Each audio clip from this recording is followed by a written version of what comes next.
natin sa buong mundo na ang Pilipino may kakayanan na magpahusay ng kabuhayan Pilipino.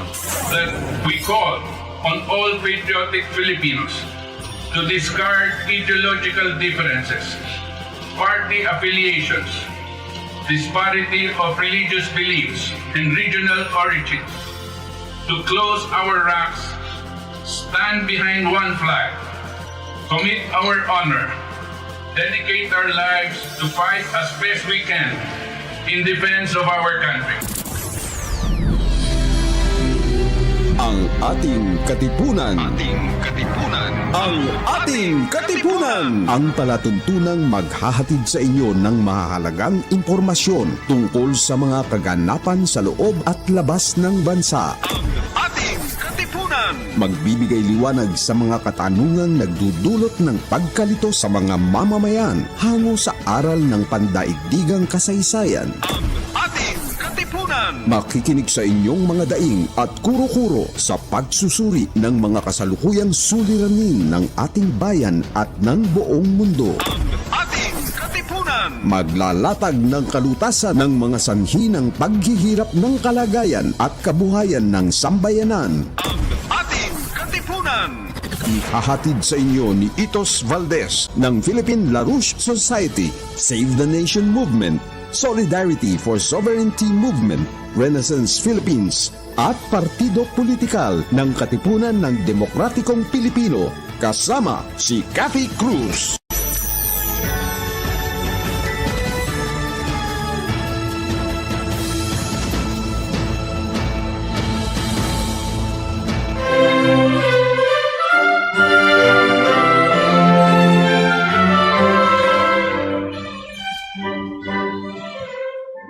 Magandang gabi po sa ating mga katipan. Ngayong gabi, nandito po tayo sa ating palatuntunan, ang ating katipunan.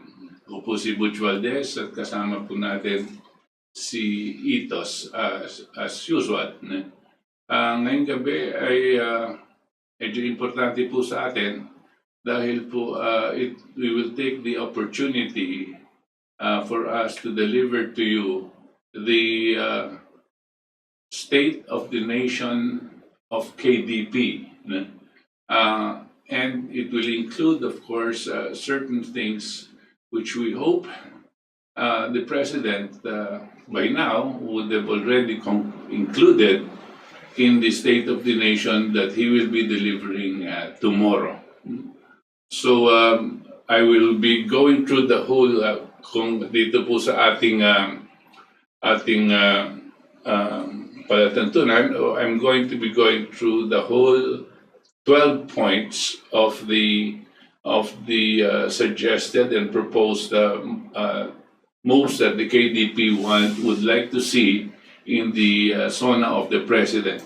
And after that, ang gagawin po natin, i-discuss natin po, kasama ko si Itos, kung ano ang kinakailangan sigurong konting elaboration, konting pagpapaliwanag pa, no?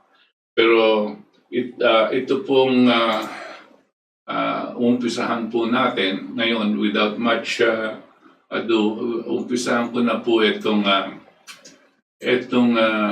delivery ng SONA 2020 ng Katipunan ng Demokratikong Pilipino.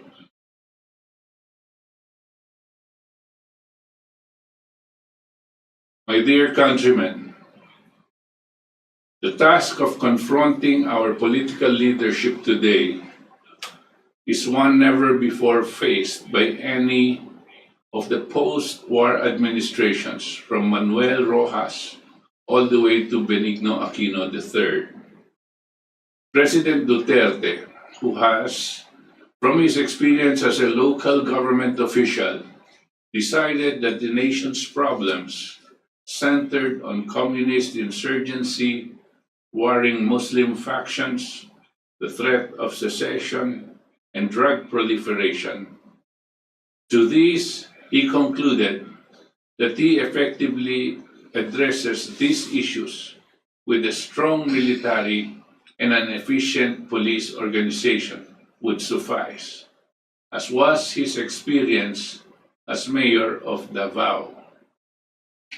Furthermore, as expected of a Mindanao politician, the idea of federalization of the country would suit well to solve the political and ethnic disparities of our region, of their region.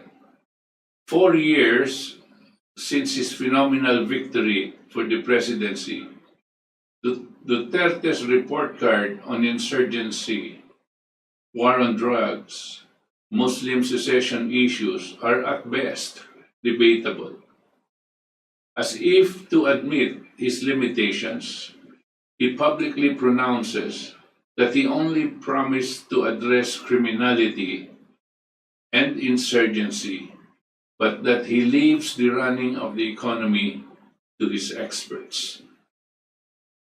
So now, as the country and the rest of the world reels in the devastating effects of a pandemic, paralyzing whole economies with almost 50% unemployment rates and rising, threatening starvation of populations, killing much more people than the dreaded COVID-19 ever will, our lives are left in the hands of Duterte's economic experts to save. Or is it ever their intention to save our lives? The controversial Train Law 1 and 2 falsely claimed to finance the Build program does not in fact do as they say, since the infrastructure of roads and bridges are already funded through the long-term loans from China and other banks. These additional taxes are inflationary and unnecessarily raising the burden ultimately on the already suffering population. The rice tariffication law is another disingenuous scheme concocted by Duterte's experts to allow free importation of rice benefiting importers but grossly detrimental to our farming sector trying to survive debilitating conditions of life. These and some other similar measures are what the now infamous Duterte economists who are entrusted by the President with our lives are what we all can expect in the coming SONA tomorrow in the afternoon. We expect a wish list of what they would like to be the new normal. Empty rhetoric, but no concrete steps and programs to achieve these, and other than the usual and baseless hope for a vaccine to be discovered and for the rest of the world, as with it, to be saved. The Katipunan ng Demokratikong Pilipino considers it its duty to share to our countrymen our own version of the true state of the nation, 2020, and propose that the following initiatives be taken by the Chief Executive designed not only to assure our survival as a nation, but to redirect our economic policies towards achieving development through agro-industrialization and not rely on OFWs who have become the world's modern slaves as the principal means of our survival. We need to be aggressive in confronting the crisis and massive deterioration of life, rather than sit idly by, hoping it will all go away. First and foremost, we have to realize that post-1986 revolution, the economic advisors of Corazon Aquino and Fidel Ramos dismantled our infrastructure development program, and transformed our economy from what would have been a producer economy to a service economy, focused on training and exporting our people to be the modern slaves of the world. Still here, we converted ourselves to be call center operators, servicing businesses in Europe and in the United States of America. Today, as the world economy starts to grind to a virtual halt, our country's leaders are at a loss on what to do to save the nation. The KDP submits herewith to the President and the Filipino people the following urgent steps for the survival and development of our nation. Number one, we propose that the President declare a state of emergency on the power sector to address the biggest cost burden on every Filipino household for the last 2 decades. Letter A, to suspend and review the EPIRA law and temporarily grant a 50% discount on all electricity bills for a period of 3 months, pending the outcome of the said review. Letter B, to restart the Bataan Nuclear Power Plant as soon as possible, despite the dilatory actions from concerned agencies like the Department of Energy, Department of Finance, the NEDA, and others similarly influenced by oligarchs involved in the power sector. Second, we propose that the President, while in a state of emergency, include the water sector, temporarily take over the management of waterworks system in Metro Manila, suspending concessions awarded to and pending resolution and payment of the debt of Manila Water and Maynilad for 20 years advance collections for the construction of a sewerage system in Metro Manila, which has not started to date. We estimate their collective liability to the people and establishments to be approximately 1 trillion pesos, as the President himself had publicly declared.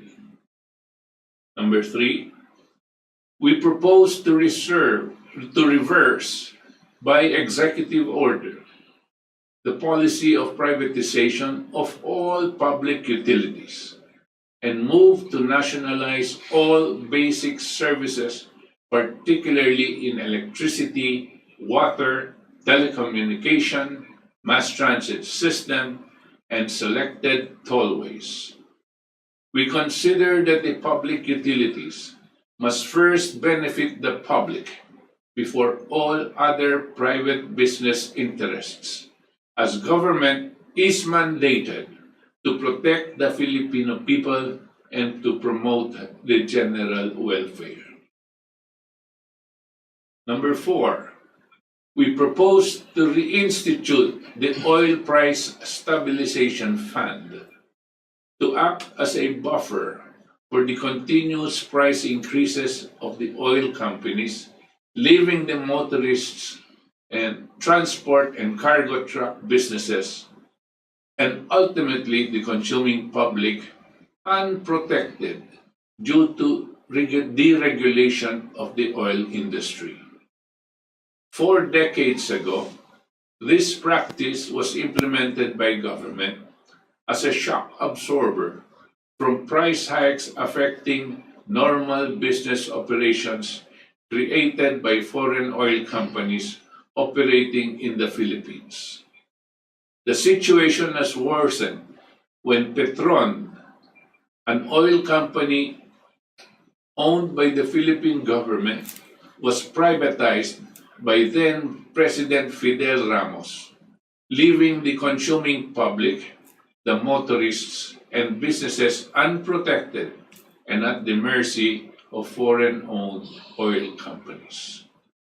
Number 5, we propose that our economic policy be reversed from being a service economy to one which is dependent on exporting our people's OFWs and call center agents to that which is oriented to development of the physical economy, agro-industrial projects, and the construction of infrastructure necessary for manufacturing of steel, pharmaceuticals, fertilizer, machine tools, shipbuilding, and other areas as directed by government. It will suit the people well if the President seriously considers replacing his economic team with one more competent, more courageous, and more patriotic. Number 6, we propose that upon a reversal of our economic policy, subsequently geared towards agro-industrial development, all other departments which comprise the cabinet must likewise immediately adjust to these directions, specifically in education, agriculture, health, public works, transportation, energy, and water, should be fully coordinated like a symphony under the baton of the President. The dissonant ones will be necessarily expelled. Number 7, we propose that the Department of Agriculture be given the urgent mandate to produce food by doubling, tripling, or even quadrupling its volume of production, based on the highest scientific methods available, supported by infrastructural developments in energy and water. It is imperative that our country produce more than enough to sustain a growing and healthy population without needing to import its requirements. No country can call itself a nation who cannot feed its own people. The average per capita calorie intake of the Filipino is a little over 1,000 calories per day, whereas the United Nations considers that the standard calorie intake for a human being to function physically and mentally is 2,500 calories per day. Number 8, we propose that the Department of Health be immediately subjected to a thorough operations audit to accurately determine our real capability to provide our population with the health care they deserve. The COVID-19 pandemic has betrayed our utter incompetence and inadequate facilities and personnel, arousing suspicions of corruption and false reporting of the situation. The Secretary of Health must take full responsibility not only for the loss of credibility of his department, but his overall management incompetence and involvement in highly controversial issues, from his questionable evaluation of the dreaded disease to conflicts of interest to massive corruption. Number 9, we propose necessary measures to be taken by government to defend and protect the sacredness of the Filipino family, the fundamental structure of our society, from the destructive elements of godless ideologies, immoral television and radio programs, proliferation of drugs, miseducation, intent on corrupting the minds of our youth, to cause intrigue between their children and their parents. It is apparent that the most destructive of them all is the economic policy of exporting men and women who cannot find jobs here which will enable them to feed and educate their children. We expect that the reversal of this economic policy will significantly address this malaise, especially peace and order, suffered by our youth during these past decades. Number 10, we propose the immediate filing of appropriate cases against those involved in the Maguindanao, Mamasapano, and Kidapawan massacres. Though some Dengwaksha cases have been filed, we lament the fact that the Department of Justice seems not in a hurry to investigate the gravity of this heinous crime and not consider the distraught parents of hundreds, if not thousands, of children inoculated illegally and have died or suffer from permanent damage upon the orders of the previous president and the officers of the Department of Health. Number 11, we propose that the death penalty be reinstituted, covering but not limited to heinous and drug-related crimes, high treason, government officials committing plunder of 500 million pesos and above, fabrication and manipulation of election results of national positions, malicious and willful violations of the principal provisions of our Constitution.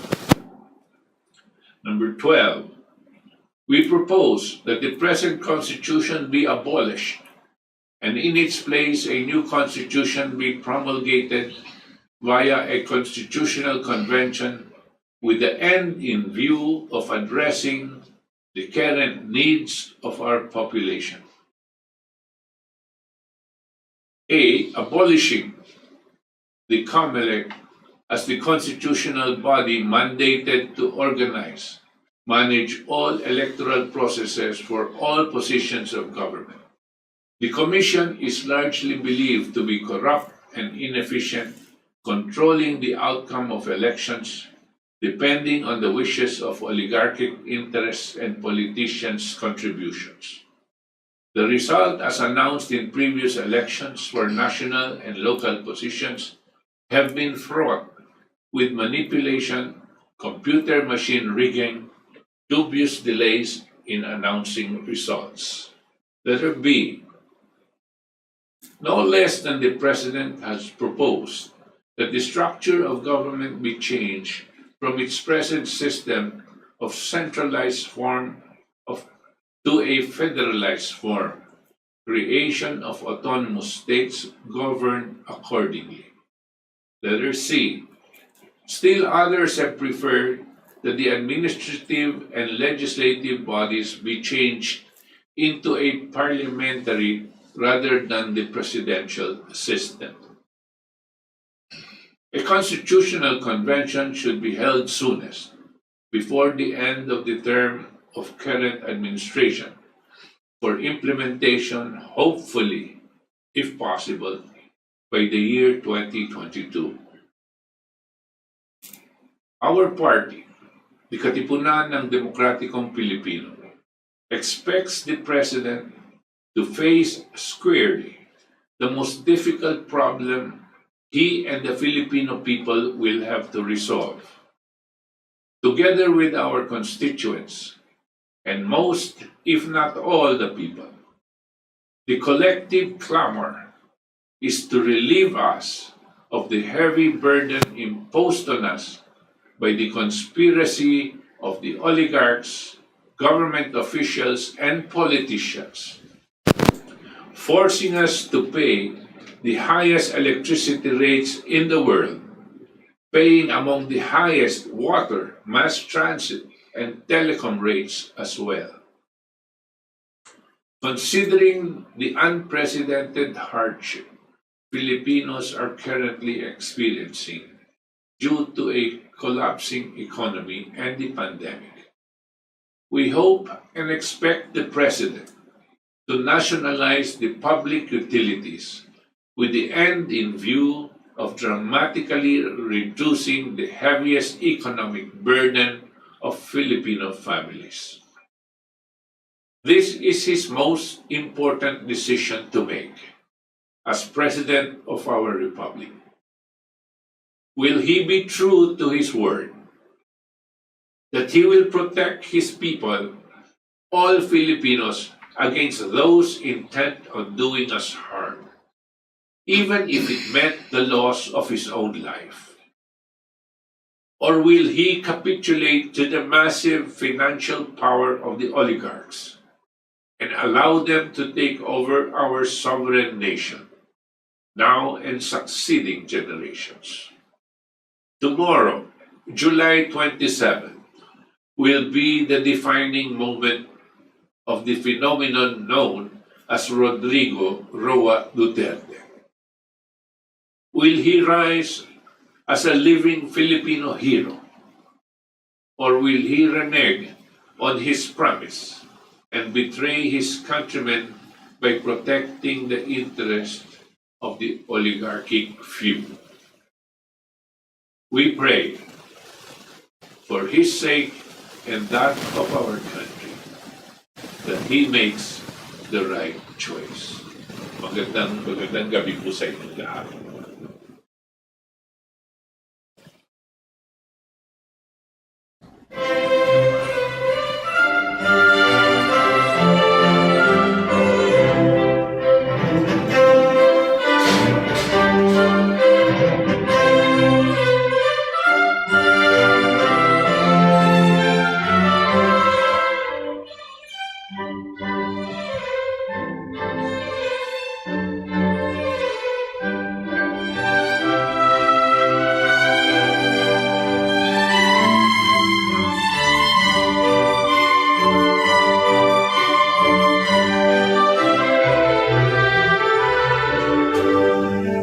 Okay, balik po tayo dito sa ating katipunan at kakatapos ko lang po i-deliver ito pong KDP SONA 2020. Yeah. Ito po ang KDP, ang Katipunan Demokratikong Pilipino proposal na mailagay ng ating Pangulo sana dito sa kanyang darating na SONA bukas. No? Kung hindi ko po alam kung ito nga ang tututukan niya bukas at natatakot ako baka iba ang kanyang sabihin. What do you think it does? I don't think hindi po ako confident na ito yung tututukan niya. I think he will announce certain things like ABS-CBN and other things, but ito pong economic system, ito pong oligarkiya, kahit medyo umaasa tayo, medyo hindi po, yung realidad po, iba. Yun lang yung pananaw na. Sa palagay mo ba, Itos, tinatanong ko din ito sa mga ibang mga kaibigan, mga ibang kakilala.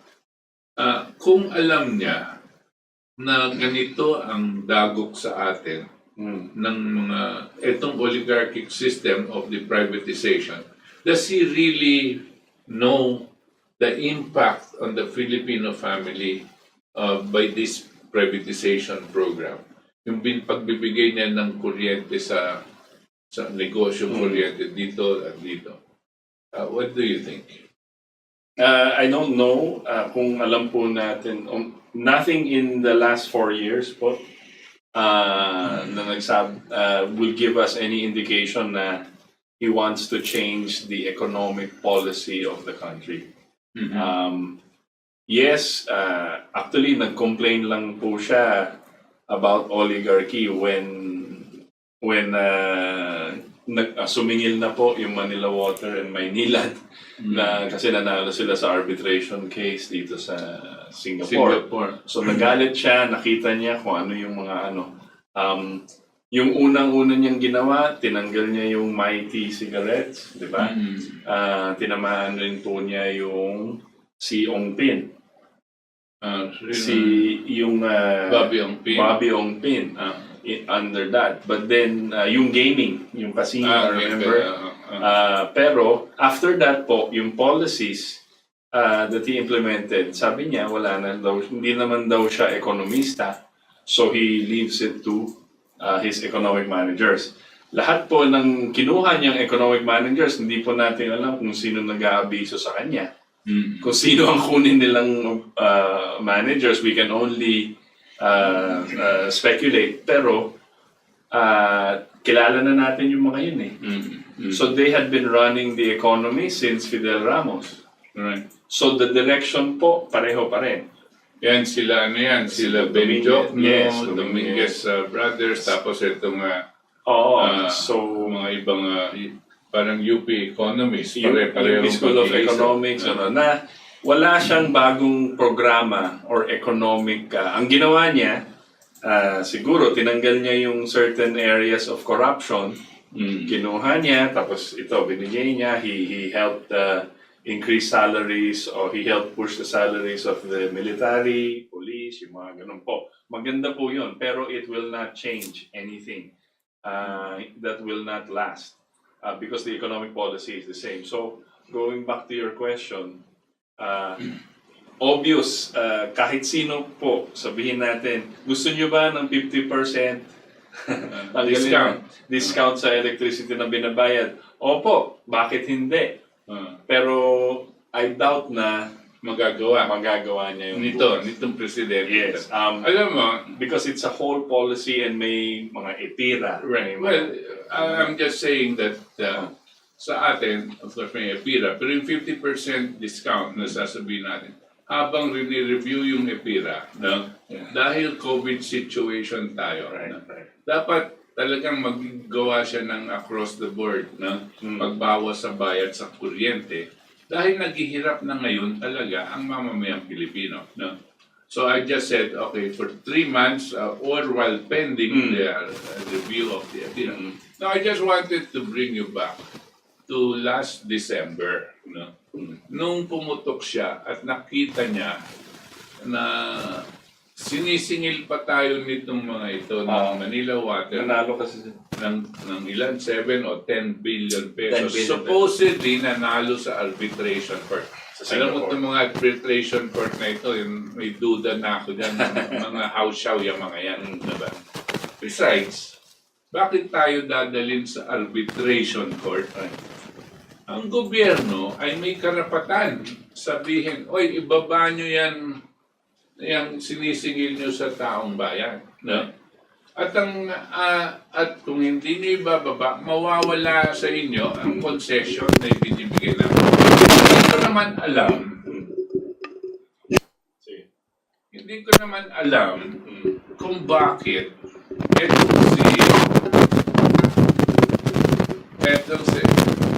meron tayong we're fixing the technical. Sige lang. Go. Okay na. Ayos ka na. Okay. Hindi ko naman alam. Saan na ba ako? Yung arbitration. Arbitration. Okay. Kung bakit itong mga tiga-gobyerno natin, sila Fidel Ramos, na nagbigay ng concession dito sa Manila Water at Maynila, na papayag sila na kung papasok ang gobyerno para pigilin ang kanilang pagtataas ng singil,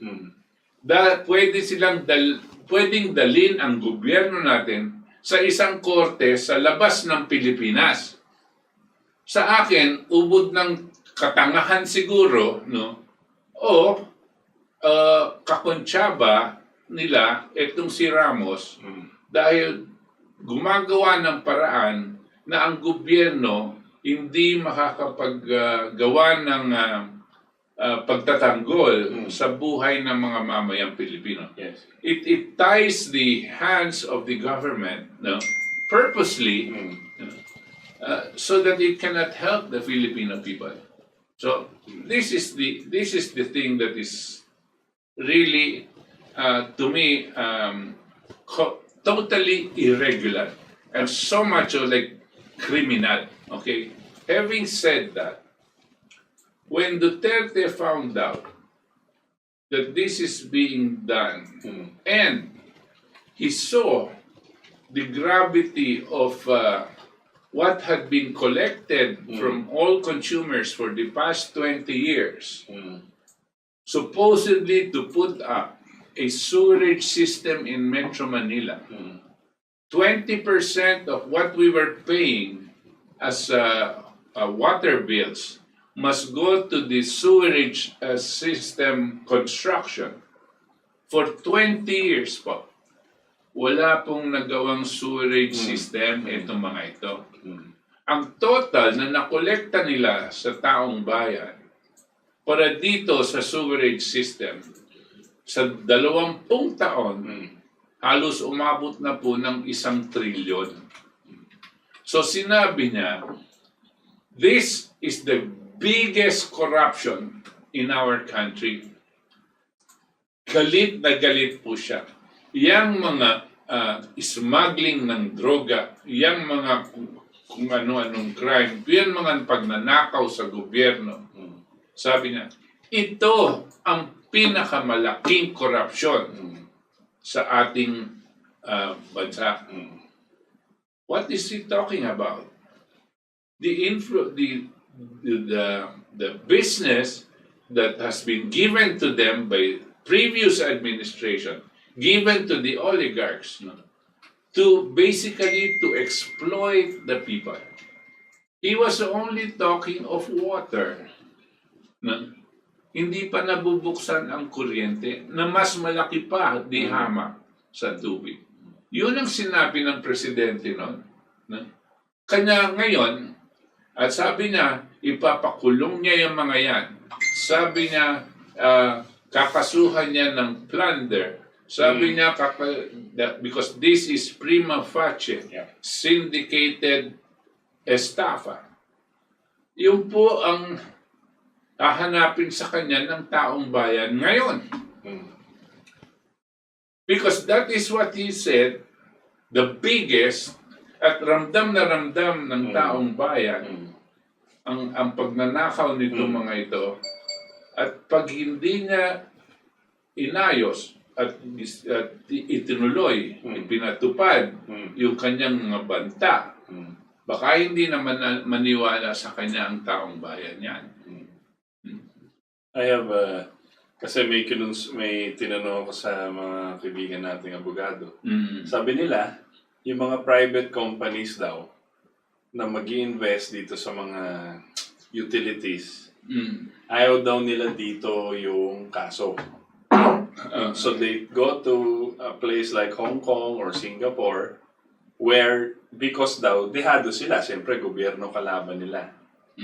So, but again, to your point, dapat naman in favor of government lahat naman yan eh.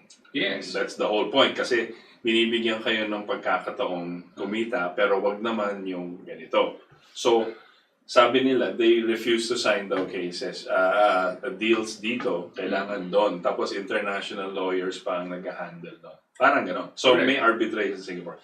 That number one. The other one is, don't you think, yung question ko po is, don't you think itong ginagawa sa Kongreso nila Mike Defensor, nila yung nakita natin po na, about ABS-CBN and the franchise issue.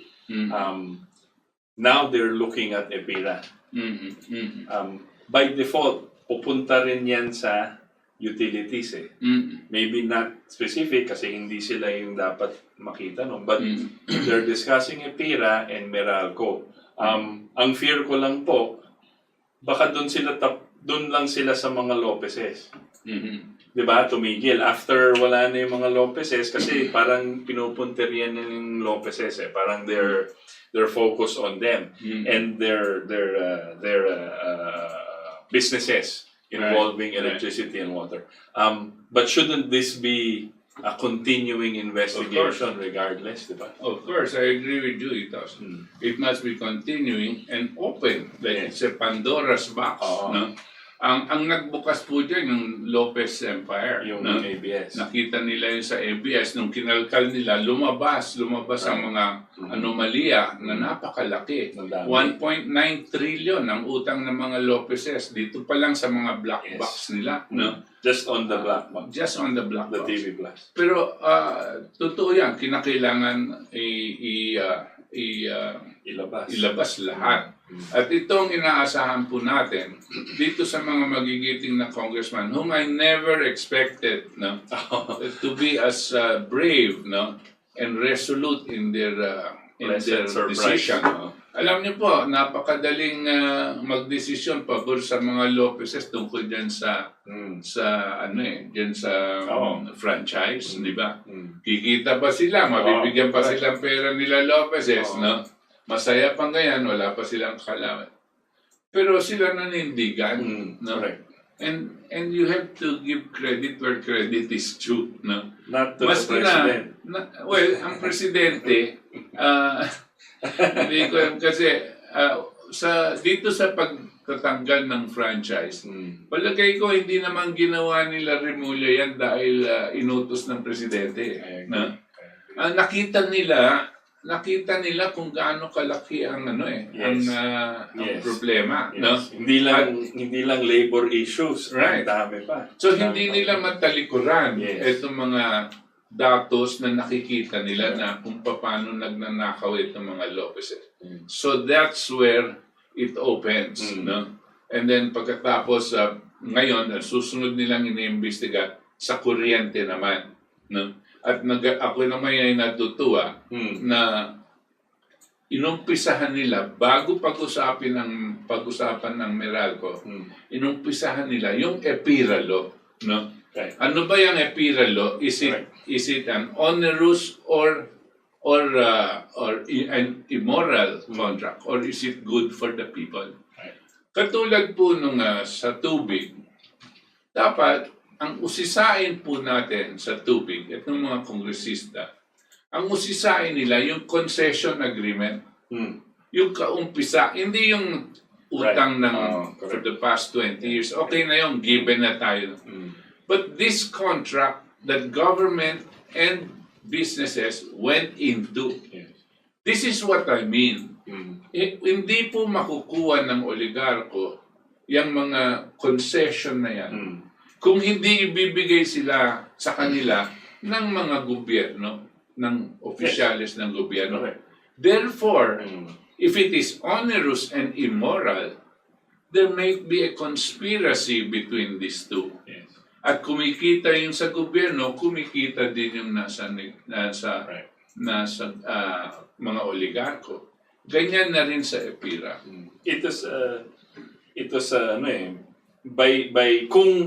Kung hahayaan natin na tuloy-tuloy yung investigations on this at ilabas natin sa Kongreso lahat ng detalye ng kontrata, by default, shouldn't we question the policy, which is number 3 on the KDP list? Ito nga yung sinasabi natin, no? Kung nandyan na tayo sa tubig, andyan pa yung sa kuryente, Lahat ng anomalya, may nakita natin. Ito yung mga tinatawag natin basic services. Public utilities. Kanya po tinatawag yan na basic services at public utilities. Ang una pong dapat makinabang dyan ay ang publiko at hindi po ang negosyante. No? Kasi ang negosyante, isa lang ang pakainan. At kikita. Magkano ba kikitain ko at paano ko bang papalakihin ang kita ko? Para pong aso yan No? Yun lang ang kanyang direksyon. Bahala na ang gobyerno, bahala na ang ibang tao sa kapakanan ng taong bayan. That is a role of government. Yes. Now, you give these public utilities to businessmen and tie your hands so that you will not protect the public. You are criminal. It is a criminal act to do that. It is treasonous. No? Because you have abdicated your role to protect the citizenry. Uphold the general welfare Uphold the general welfare. in the Constitution. Iyan po ang talagang punot dulo na dapat maintindihan ng ating Pangulo. And this, to me, is what will define whether he is a traitor to the people, no? Or he is a living patriot and hero for the country. Yung po ang mangyayari ngayon. Pag hindi niya isinama itong napaka-importanting issues na ito. So seeing that, tomorrow is State of the Nation. Yeah. Okay. He has realistically 2021. He has about maybe a year and a half Yeah. left in his administration. Yeah. Realistically, assuming sabihin niya bukas, sabihin na natin, ituloy natin yung investigation despite po yung medyo bumawi siya na makipagkaibigan daw siya. Assuming Nag-apologize pa siya. apologize or sabihin ng Maynila and Manila Water, ano na lang, deal na lang tayo. Pero tuloy pa rin yung concession agreement, right? Assuming ginawa niya or assuming sunundan niya yung ating mga nais, KDP, and defense the Filipino people. He has 1 year and a half remaining. What is the realistic steps that he has to take? Assuming, sabihin niya, bukas we will take over now these utilities. What do you advise him to do? Well, exactly what we're saying dito sa ating proposal, no? Na kinakailangan mag-declare siyang state of emergency at kunin na niya, i-nationalize niya itong lahat ng public utilities. At I say this not only because of patriotic reasons, but this is for economic reasons. No?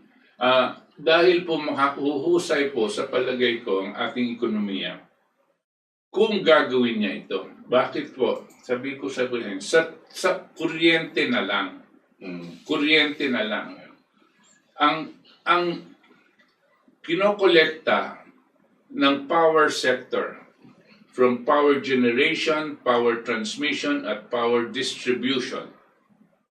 Kada taon ng siguro mga 10 oligarko lang dyan, ang kinokolekta nila every year is I think 1.5 trillion pesos. 1.5 trillion pesos. Ang kakayanin po yan, napaandarin lahat ng kuryente, distribute, transmission, kulang pa sa 500 billion pesos a year. Ngayon, kung kukunin po ng gobyerno yan at ibababa ang halaga ng kuryente ng 2/3 or even 50%, ano pong mangyayari?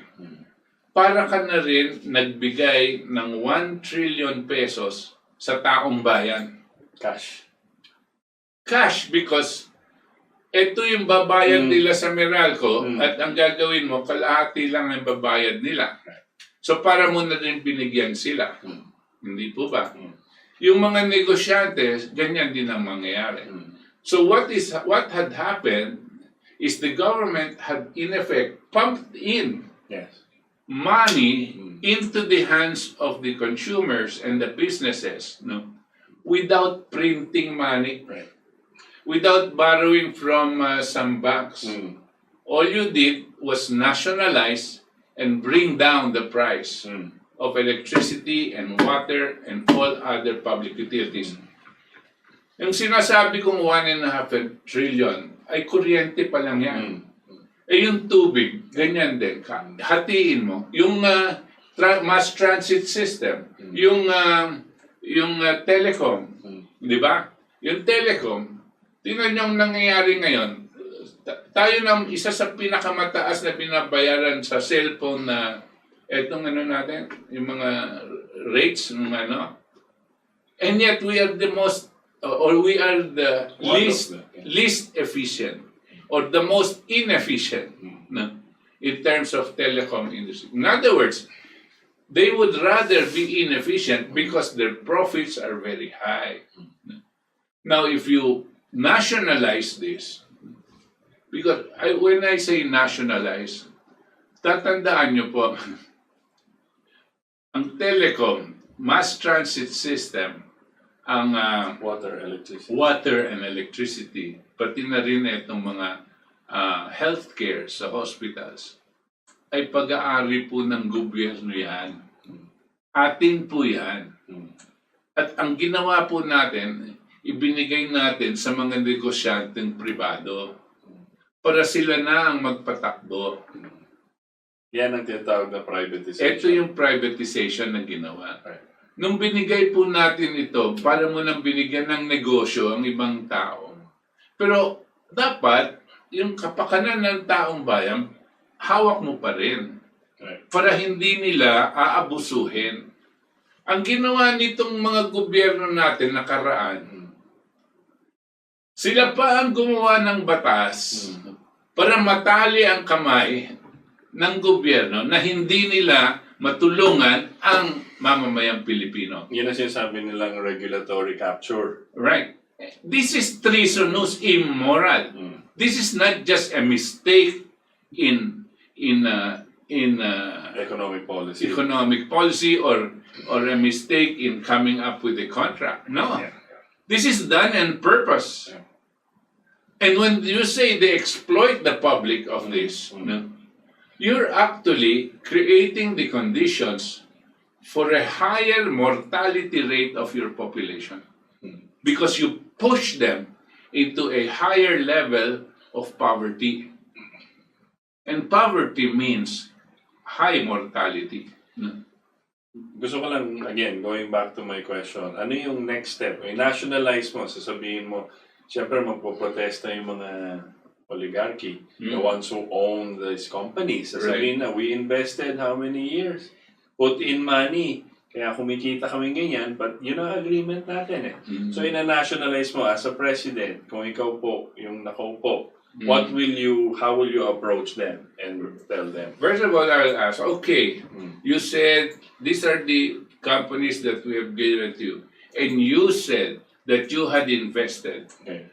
Each one of you, let us study what was really invested. Okay. Or what was borrowed, no? And the banks have lent us, no? And you have So you do an audit. na mag-audit ka kung gaano kalaki ang talagang pinasok Pinasok mo. niyong pera. Okay. So eto na, alam na natin ito. Gagawa ako ng paraan, sasabihin ko, babayaran namin yan, ibabalik namin sa iyo ang tunay na investment ninyo. First of all, kailangan alam natin yung tunay na investment. Okay. No? Okay. Pangalawa, porque natanggal natin sa public utilities at ang gusto natin, agro-industrial development mode, no? E-engganyo natin itong mga oligarkong to na pumunta sa mga importanteng industriya na kinakailangan ng ating bansa. Na hindi public utilities. Na hindi public utilities. Kasi doon dapat ang mga industrialists. Itong mga ito, nabigyan ng parang gatasan. Gatasan ang ginawa sa atin. At binigyan nito ng negosyo, itong sila Ramos, binigyan nilang negosyo itong mga oligarko. Sigurado, merong balik yan sa mga nagbigay ng negosyo. Tingnan nyo, kung sasabihin natin, kunwari, sa mga Aboitiz, Mr. Aboitiz, dito kayo pumunta sa gawaan ng bakal, steel manufacturing.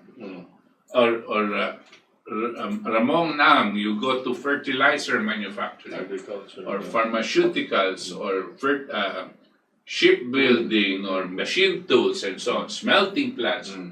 Okay, pero ang gobyerno, sisiguraduhin, tutulungan kayo. Bibigyan kayo ng mga credit tax incentives, tutulungan kayo sa pag-uutang, gagarantihan ng gobyerno ang murang pag-uutang, no? Uutang sila on a country-to-country basis para magbigay dito sa mga industriya. Can they use a national banking instrument to do that? They can, no? Because you're dealing with government. Yes. For example, uutang tayo sa China. Mr. China, gagawa kami ng steel plant. Kami ang kami ang garantisado dito. Ilalagay natin dito sa steel plant na ang magtatayo dito ay privado sektor. Like say SMC, Oo. infrastructure. Tapos babayaran ka namin, no? Kasi sa government to government, napakaliit po ng interest. Yes, right. Matagalan pa yan. Babayaran ka namin every year for the next 30 years. Right. Ganyan, no? Ang gusto sabihin, ang burden nito, mas mababa. Hindi lang yon. Dahil binabaan mo ang kuryente, mababa din ang bayad nila sa kuryente. Aandar po yung mga industriyang yan. At pag nandyan po yung mga industriya, ito pong mga dadagsaan OFW na walang trabaho, no? Diyan natin po sila ida-direct, no? At trabaho sila. kukulangin pa po tayo ng dahil sa development. Parang si FDR na. Right. So you see, this is not just debating whether privatization is good or not. This is not just debating whether they owe us 1.9 trillion or 1 trillion pesos, no? Or, this is more than that. Yes. But this is the vehicle Yes. where we can use in order to achieve that development mode for the country. So it is very important. Salamat at nabibigyan mo akong pagkakataon na itos, mapaliwanag ng mabuti itong ginagawa natin. This is not just being a nationalist or patriotic. Nandyan na tayo, no? Kasi marami naman sa atin nationalist and patriot. Pero ito po ang kakaibahan ng ating economic program. Dito sa economic program na isinusulong ng mga taong yan na sila Benjo, no? Yan sila Sunny Dominguez at sila Chua, kung ano-ano pang ginagawa nila. It has nothing in the line of this development. And the reason for this is not that it is just a better system. We need this in order to survive and develop. We need this. This is not just a contest between two economic methods. School of thought. No, this is what we need because we are facing the biggest economic and health crisis this country has ever experienced. And it will get worse. And if you don't do these moves, we will not have anything. I doubt whether we'll even reach 2022. Yun lang, gusto ko lang idagdag. Sabi po ni Kaboch na this is not just a debate of two economic theories and two modes of because we need this. Ang idadagdag ko po, I think it's pretty apparent yung resulta po ng ating mga policy in the last 30 years. The results are out, and our people are suffering more than they ever did before these policies were enacted. Right. And the reasons that they enacted it were spurious at best, parang fake news. Eh, sabi na, kailangan natin ng investment, wala na tayong pera pang-invest sa power plant, wala na tayong pera pang-invest sa tubig. So kailangan itong private sector, PPP, public-private partnership, privatization tayo, they will take on the burden of building new systems and in return to recoup their investment, they get into this. Yun po yung sinasabi natin. Ngayon yung resultang nito. We are paying the highest. Remember sa EPIRA po, ang sinasabi po nila, bababa yung electricity rates kasi free market. Bababa daw, ang dami kasing sources.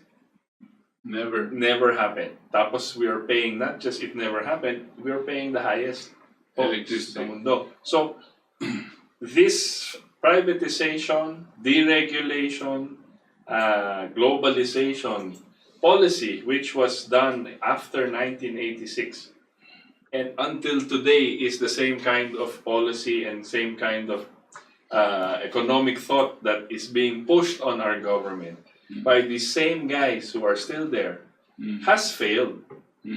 Bumagsak yan.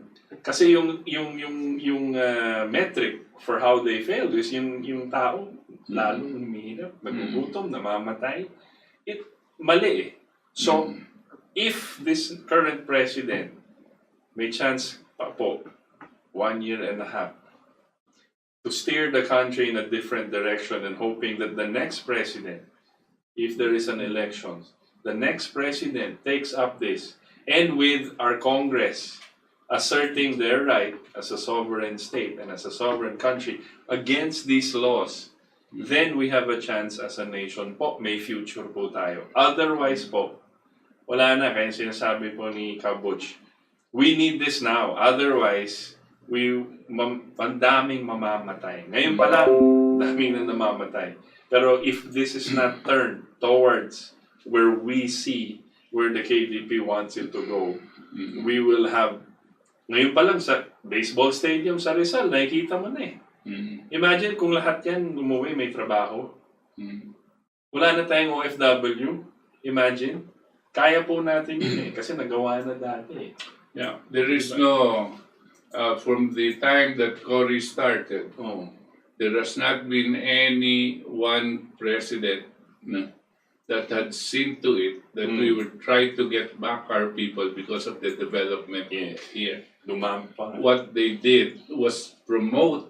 We kept on exporting our people because that's the only thing that we can really export, our people. No? This is not the way an economy should work because it is like committing suicide. And this is what is happening. Since those people that have been sent abroad have contributed to the productivity of wherever countries they are working. And so, if, however, you created the conditions here so that their skill, their knowledge, and their labor can be used here, the development of the Philippines is going to be much, much faster and much better because it will be providing for the next generation. Ano ba ang gusto nyo? Na itong mga OFWs, ang mga anak nila din, OFW na din, at yung mga apo nila magiging OFW. Ganyan na po ang napapasok sa isip ng mga tao ngayon. Kanya mo inaalagaan ng isa mong anak, no? Papaaralin mo, ganyan. Para maging OFW din siya. Kakaawa eh. Dahil napakababa ng tingin natin sa sarili natin. Alipin ng mundo. Yung isang presidente, sinabi pa, hero sila. Ano na yun eh, di ba?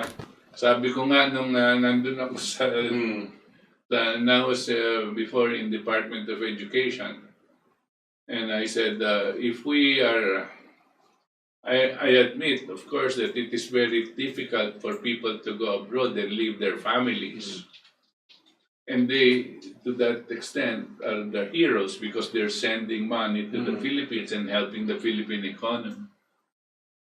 I said, but if that's all we want, if that is the direction of our country, then I said, we do not need the Department of Education.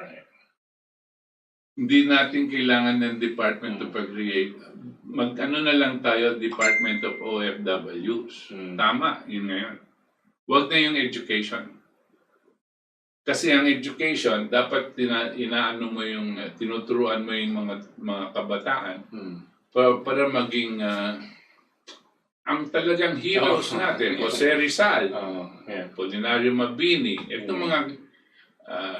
itong mga magagaling na Pilipino na kaya natin. Who wanted an independent, sovereign country. Yes. So we decide on our own. We are not servants of other nations. Yes. Yan ang ating history, di ba? I wanted to go back to, I think it was number 8 or something. You mentioned po yung OPSF. Yes. How will that work today? I mean, in the 70s, it was put by Marcos, diba? Yes. So I wanted a little explanation of why we say we should bring that back. Well, the OPSF is the Oil Price Stabilization Fund. Isa pong pondo yan na linilika. No? Paano nililika yan? Kukuha ba tayong budget dyan? Or, Ang ginawa po ni Pangulong Marcos noon ay hindi siya gumawa ng pondo galing sa gobyerno. Ang ginawa niya, yung habang nakakabenta ng gasolina, no? Ang usapan niya, yung ₱1 doon sa pagbili ng gasolina ng tao, ibubukod yan, no? Para mag-build up ng isang pondo. They will put it aside to call it the Oil Price Stabilization Fund. Kung sakali, for example, ang presyo ng gasolina ay 40 pesos per liter. Yun ang hinihingi ng now, Oil producer. Oil producer. Ang gagawin lang yan, piso dun sa oil. Sasabihin nila, kung kukuha ka ng piso, gagawin namin 41. O sige, 41 pesos. Yung piso dun, ibubukod at ibibigay sa gobyerno. May ipon ngayon yung pondo. Ngayon, pag darating ang panahon, gusto nilang magtaas ng halaga ng gasolina, ang gobyerno sasabihin, tingnan na, bakit ba? Kaysa kailangan natin ang price ng oil sa Saudi Arabia, ganito. O sige, magkano kakailanganin? Ganito. Saan kukunin ngayon? Dito sa pondong to. So para siyang sangga. Sangga is a shock absorber. No? Para itong presyo ng gasolina dito sa mga consumers ay hindi na-apekto. Kasi kung ganyan ka ng ganyan, no, itong presyo dito ma-apekto. Yung bilihin ng pagkain, bilihin ng iba-ibang transport mo, ganyan, at mga motorista, no, apektado. Okay. Kaya ginawa nila yon, it is Buffer? It's a buffer. It's a buffer fund. But it's like it's a temporary fund, right? Well, not necessarily for as long as you can hold it, but it correctly better to correct definition of it. It is a partial re-regulation. Kasi ngayon, pag ginusto ng oil companies magtaas, Shell, sabi mo. wala kang magawa. Right. Pero bakit partial? Ngayon, pag sinabi ng oil companies, pagtataas kami, no? Tayo muna, sige, magkano ba ang taas, no? Okay. Ito na yung gobyerno, no? O sige, alam na itong oil companies na may buffer fund. Right. Tapos, doon sila kukuha. But it must be justified. Doon sa pondo. At habang may buffer fund, itong OPSF, no? Hindi nagkakaroon ng shock, hindi na nagugulo yung normal operations ng mga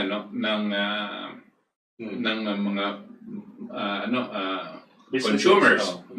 Economy. Now, it's not permanent that the price will stay there. Right. Kasi the conditions might be so dramatic na kakailanganin talaga magtaas. Pero hindi agad-agad. Ibig sabihin, matatimingan natin yan. It will rise, it will rise, so on, so.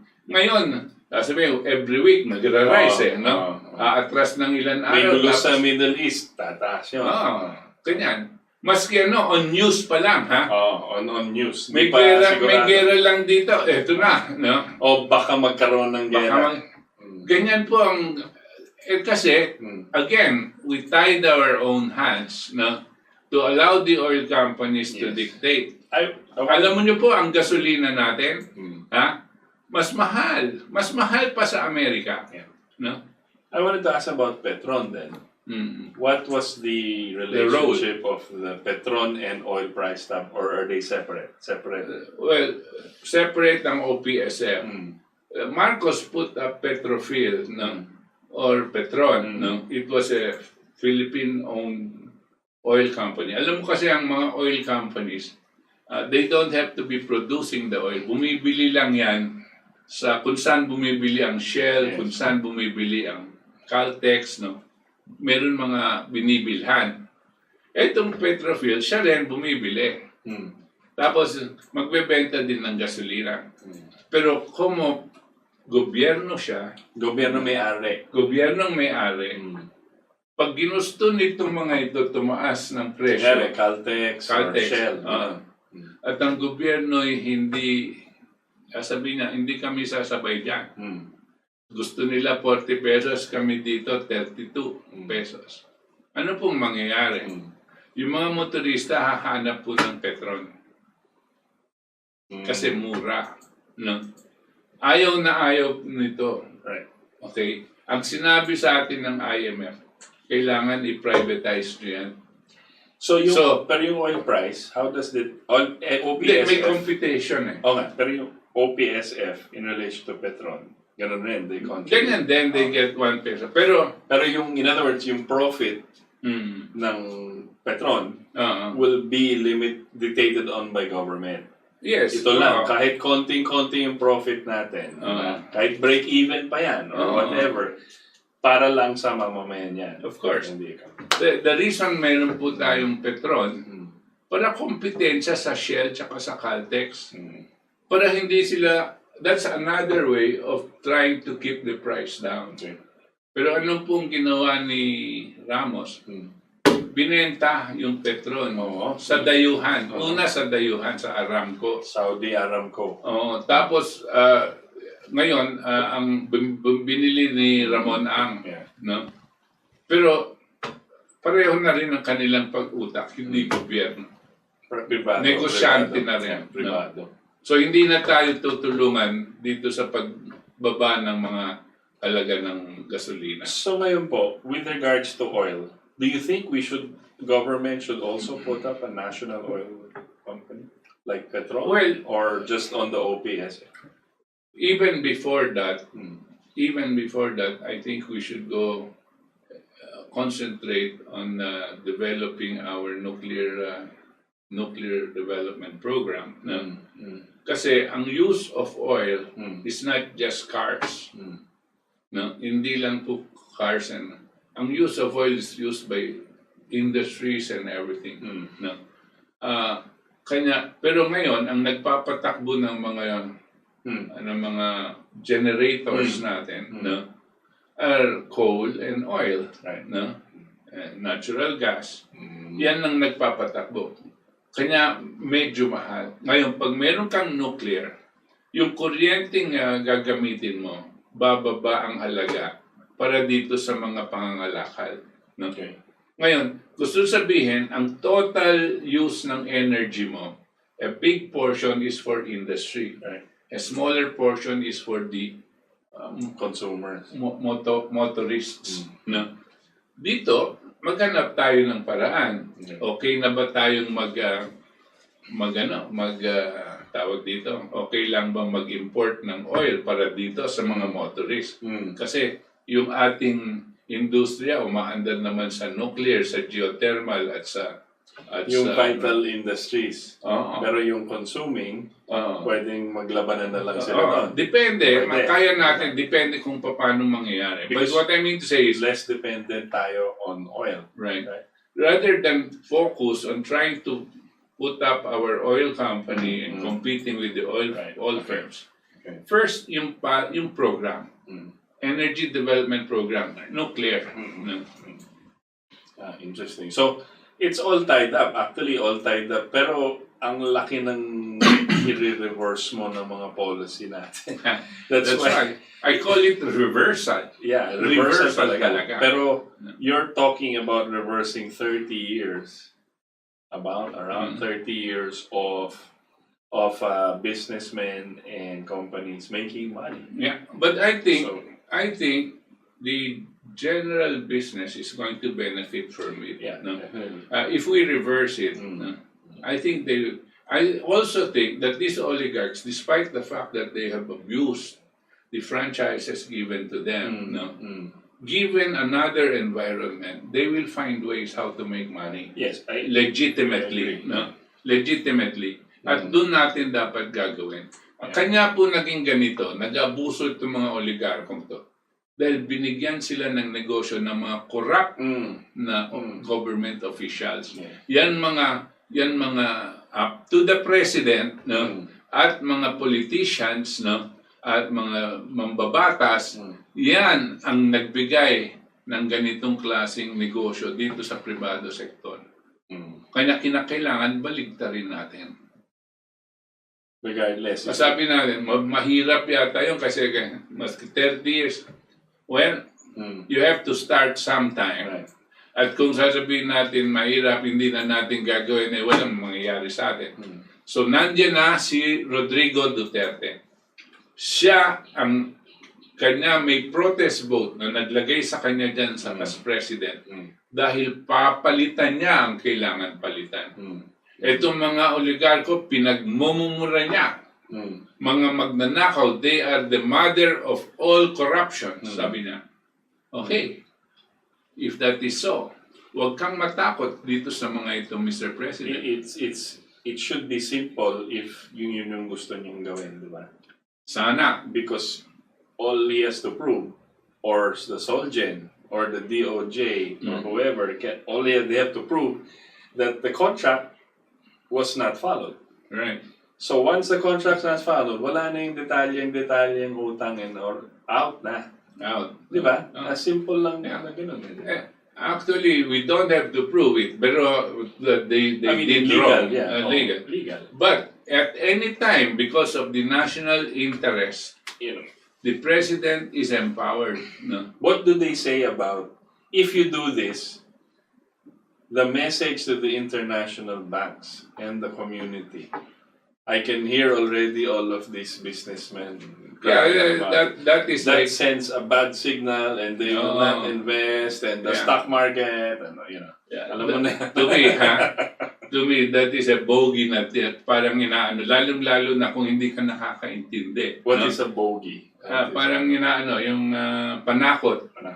Parang kapre, dadating ang kapre, no? That's a bogeyman. Akin po, yung mga yan, pag mag-nationalize ka, pakita mo sa mga nasa labas na nakahanda kang... This is not against foreign companies, by the way. Right. As long as the foreign companies go to the industries that we need them. Yeah. No? And the investment is long-term. And it's long-term. Hindi siya Hindi speculative na... Hindi na mag-i-invest. Hindi bale, umalis na sila. Bakit? Dito lang sila sa stock market Papasok nila yung $10 million nila, tapos bukas aalis na dahil dala-dala yung kinita nila. It's a looting process. Ninanakaw po yung ating yaman, tapos aalis na. Ang tumataya, merong mas marami syempre natatalo. Like a casino, hindi po ba? Sa casino ba, magtatayo ba ang casino na mas maraming nananalo kaysa sa natatalo? The house always wins. The house always wins. Always. No? Ganyan din po yung mga yan. No? Papasok sila, dahil, may magandang investment dito, yung tumataas ang stocks. Pasok ka naman. Pagtaas na ng pagtaas, ikaw, no, hawak-hawak mo yung stock, umalis na ngayon sila. Wala na ngayong bibili doon sa stocks mo. No? This is what's happening. This is the investments that these economists are scaring the president that will not come. Of course, mas mabuti pang hindi dumating yung mga yan kung ganyan silang klaseng investment. Pero yung tunay na investor, matagal nang ayaw pumunta dito. Actually, dahil mataas ang kuryente natin. Yun na nga yung sasabihin ko Actually, if you bring down the price of electricity, you have a national energy program. You have a national agriculture program. 50 years going forward. And it becomes more attractive for people to invest. Right, exactly. Kasi steady. Right. Forward plus Pero kung ngayon, alanganin, doon lang sila sa casino. Exactly, the casino economy. We'll take a 1-minute break. Okay, balik po tayo dito sa ating katipunan. Ito po yung katipunan si Butch Valdes. Kasama ko po si Itos Valdes. At tayo po ngayon ay tinatalakay natin. Kakatapos ko lang po basahin at i-deliver ito pong SONA 2020 ng KDP. No? Where we had we had 12 points. Siyempre, ang mga gusto natin ilagay, mas marami. Pero tama na itong mga unang-unang 12 points that we need to take up, and we think it's important for us to ang ating pong tinatalakay ngayon mostly our economic policies, no, at ang mga kinakailangan gawin, no, para sa ating bansa. And basically our position is we have to do these things that we are proposing immediately now. This cannot wait anymore, no? Because we are in a very urgent and emergency situation wherein our country, for the first time in history, is facing a collapse of the economy and our health capability, no? Dahil po dito sa pandemic.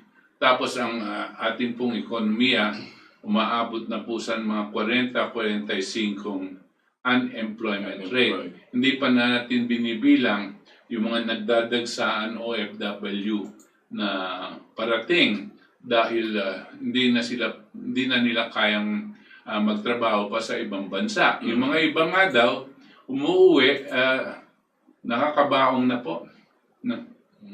Kasi matagal silang walang kinakain, walang trabaho doon sa mga ibang bansa. At hindi naman makauwi, walang pamamaraan umuwi, hindi natin pinapasundo sa PAL o mga ating. So naiiwan po sila doon, walang trabaho, gutom, patay. No? Ito po ang tunay na nangyayari sa ating mga OFWs ngayon. That's a scary social and political problem that we're looking at right now, you know, because pag wala pong trabaho ang mga kababayan natin, paano po sila mabubuhay? So that's a very serious problem we need to address, and I don't think the government has a solution for this. I doubt, no. Nakita ko po nung minsan itong mga membro ng kabinete, nakaupo po sila doon at nagbibigay ng mga questions itong si Martin Andanar sa kanila. Yung pong mga sinasabi nila, sa akin pong palagay, parang delibro. At wala pong, para bang walang urgency, no? Walang kailanganin gawin, no? Not in the anticipation of something drastic that might happen. Alam niyo po, isa sa ating kinakailangan tuunan ng pansin, agad-agad. Pag gutom po yung tao, walang trabaho, hindi po, karamihan sa kanila, hindi po sila mananatiling nakaupo at maghihintay mamatay. Out of their instincts, they will try to survive. And this is what I mean is, magiging social problem po natin yan. Kasi, tataas ang krimen, tataas ang pagnanakaw. Habang bumabagsak at lumalawak ang kagutuman, dadami po ang social problems. At pag may spark, may nag-umpisa dyan, na grupo na susugurin itong mga supermarkets o mga warehouses ng pagkain, no? Tuloy-tuloy po yan. Ang ating kapulisan, hindi po nila kakayanin yan. Pag nagdagsaan ang gawaan nila ito. Maski na meron kayong anti-terror bill, you will not be able to stop food riots. So paano gutom rin yung mga pulis eh? Yes. Ito po yung tinatawag nating food riots. So we have to we have to make sure that we are addressing this immediately. Yung pong ginagawa nito ng ating pamahalaan, sasabihin, maghintay tayo, konting tiis lang, dadating na yung vaccine. Kalokohan po yan. I'm sorry, Mr. President, kung yan ang sinasabi sa ni Duque, no? Dinoloko ka ng gagong yan, no? Huwag mong paniwalaan yan, vaccine. Kinakailangan, umpisahan mo ang pag-ayos ng ating productive sector. Huwag na kayong magtanong diyan, sentido común, no? Hindi basta-basta, sige, buksan mo para may trabaho. Yung mga pangangalakal, hindi na nga makaumpisa. Which goes back to your statement about the Department of Agriculture. Right. Increasing production of food. Right. Because food security is probably the most important Yeah. right now. And I think everybody, even the corporate heads, have said this in many occasions. Now we need to make sure that we have food. Now we cannot just rely on SM, San Miguel Corporation for food.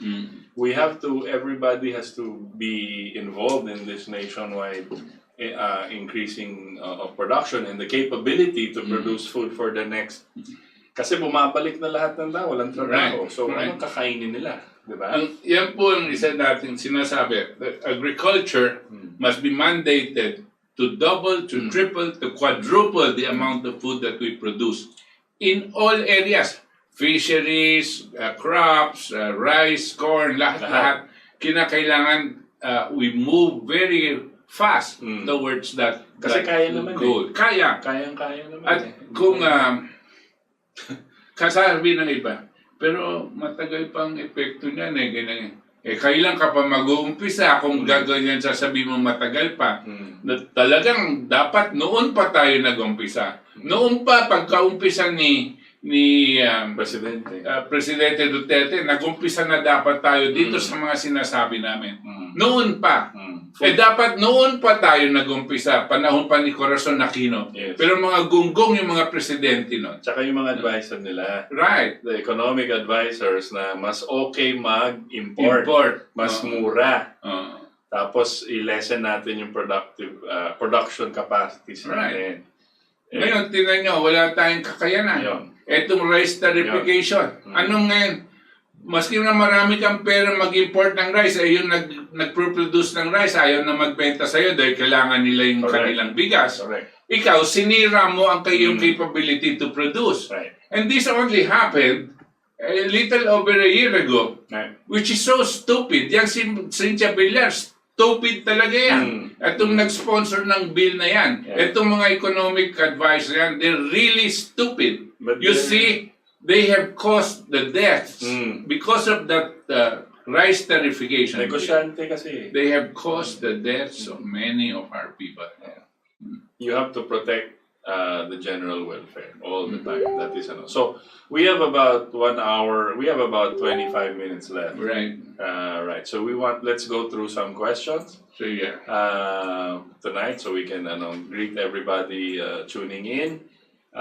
From Facebook, Francis Carpio, sino po ba ang honest? Sila Morcoleta Defensor o sila Lopez? Nako, sino kaya lumalaki ang butas ng ilong po? Alam niyo po, hindi.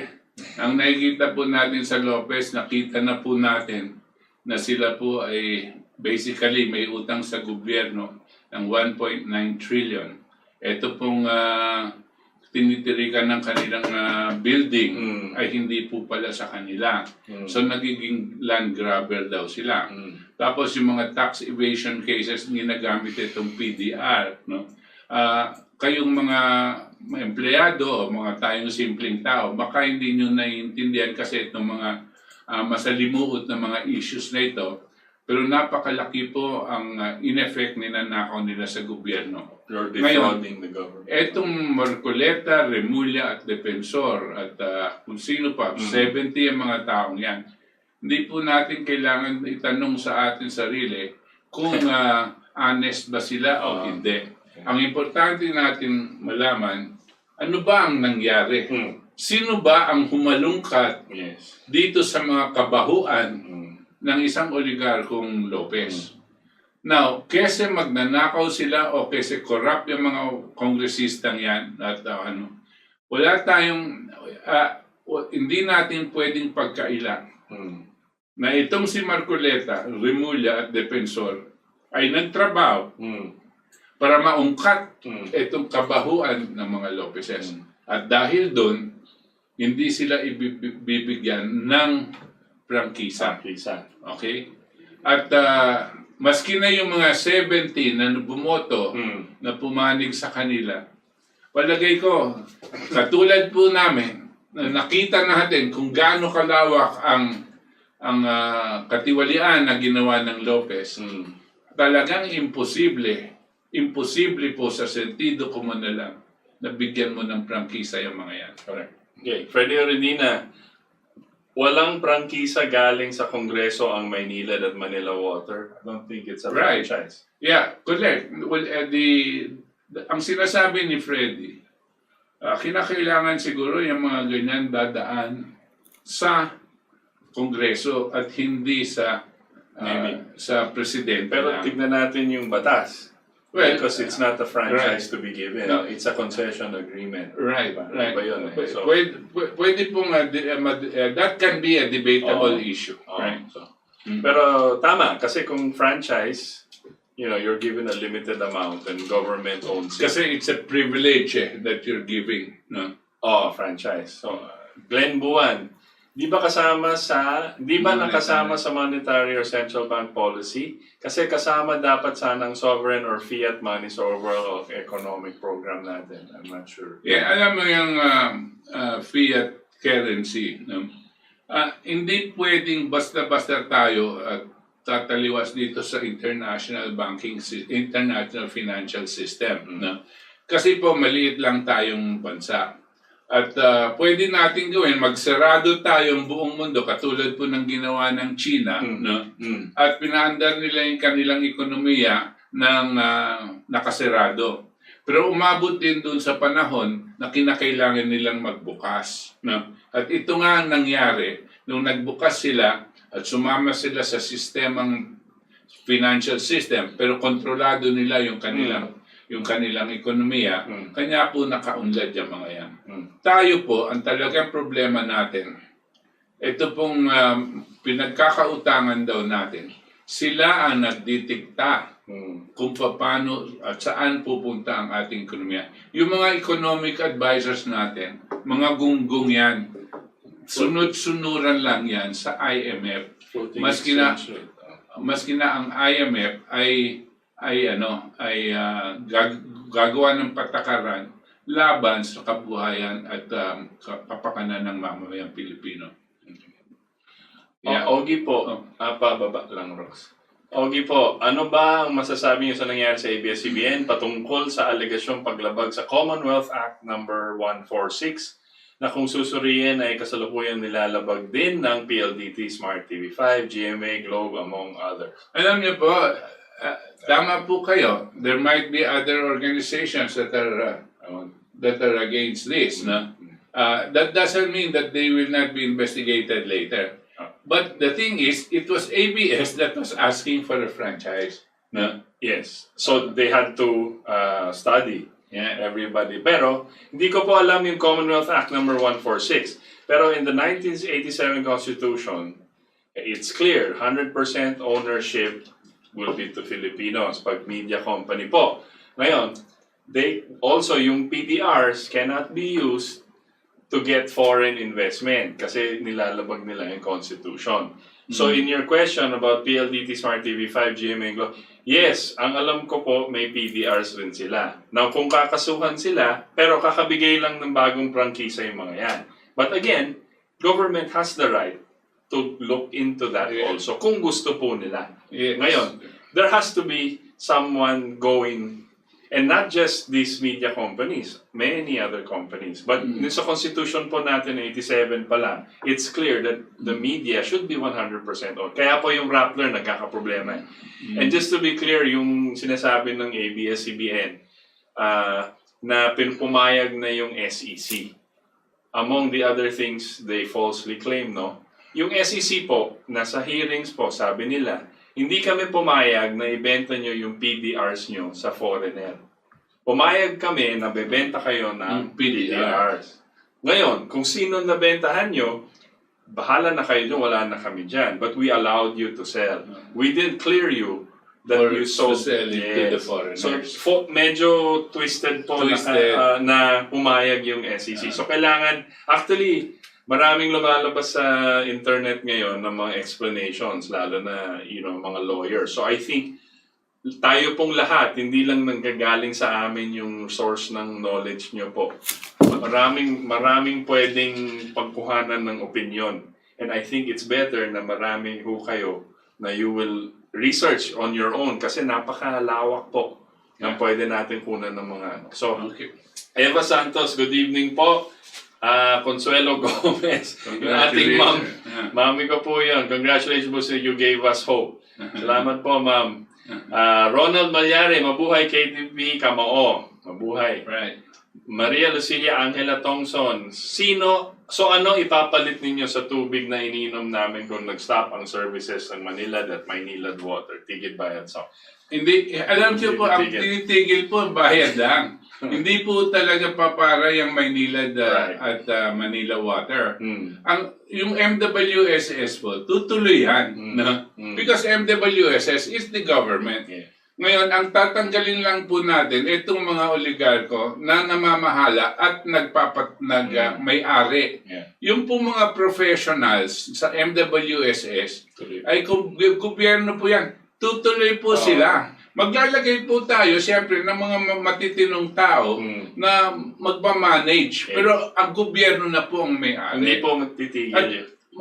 Tutuloy po yung inyong tubig na iniinom. Hindi lang po. Siguro mas mahusay pa ang mangyayari dyan. Kasi ang gobyerno po hindi tumitingin sa profit, sa kita. Ang gobyerno po dapat ang tinitingnan nila yung maayos na serbisyo sa ating mga mamamayan. General welfare. Yeah. Replying to Maria Lucila Angela, di tubig pa rin ang government ang dapat mag-manage. So we replied to the other. Public utilities, hindi mga oligarchs, tsaka taga-bill lang ang mga oligarchs. Kumbaga, pinamili sa grocery lang ang cashier. Pinamili. Grocery lang sila. Po. Tama. Romel Toazo, magandang gabi po, Sir Butch at Sir Itos. Ganda ba, Romel? Darwin Miranda, good evening po. Freddy, present. Joel Lacandola, good evening to mga Sir Ito, Sir Butch, mabuhay Ating Katipunan. Buhay ka, Joel. Ernie Ocampo, magandang gabi po, Sir Butch and Itos. Mabuhay inyong programa. God bless po. So, Cesar Vigo, Jonalyn Liano, Marisa Camba, watching from Hong Kong. Abraham Mamuad, good evening. Jose Laurio Malonzo, good evening. Nika Utsugi, good evening, Sir Butch. Lisa Oabel Venturina, watching from Marikina, good evening. Reggie Maloyan Avenido, good evening po, Sir Butch and Itos. Cesar Sobrano, the KDP has the most meaningful national socio-economic agenda for our country to progress. I wish President Duterte takes cognizance of the KDP's national position and be progressively active in pursuing the very salient points towards national development that must uplift the plight of the masses of Filipino people still suffering from the quagmire of poverty and exploitation of the elite, filthy, rich oligarchy and their insidious political protectors. Natumbok niyo po yun. Very well said. You know exactly what the problem of our country is, Mr. Soberano. Yes. Miriam Kanekawa, good evening po. Esteban Pagtakahan, good evening mga idol, Sir Butch and Itos. Brenda Reddy, watching from Ireland. Mabuhay po kayo. Mabuhay. Ireland. Brenda Reddy. Charlene Ibonia, good evening, watching from General Trias, Cavite. God bless you too. Freddy Ordina, oust greedy oligarchs, rent seekers out of public utilities. Correct. The public finance the capex of these oligarchs in power, water, LRT, MRT, and 2, etc. Income tax ibinulsa na siningil pa sa atin. Di doble ang kita, di po ba? Pinare-refund ng korte ayaw sumunod. Correct. Right. Joselario Malonzo, government should try to reclaim all utilities back to government control for the benefit of all Filipino people. Correct. Right. Esteban Pagtakahan, sana ma-declare ni PRRD ng RevGov para ma-change na ang Philippines Constitution. Para wala tayong pag-asa sa mga mambabatas natin, lalo na sa Senate, daming hadlang doon. Tama po, sa Senado. Alam niyo po, sa Senado, mas madali ang bilihan dyan sa Senado. Konti lang kasi sila eh. No? Pero dito po sa House of Representatives, maski na alam natin, marami din po tayong hindi gustong nangyayari dyan. Pero nakita po ninyo, nakaraan na buwan, no? Pagdating sa, when push comes to shove, no?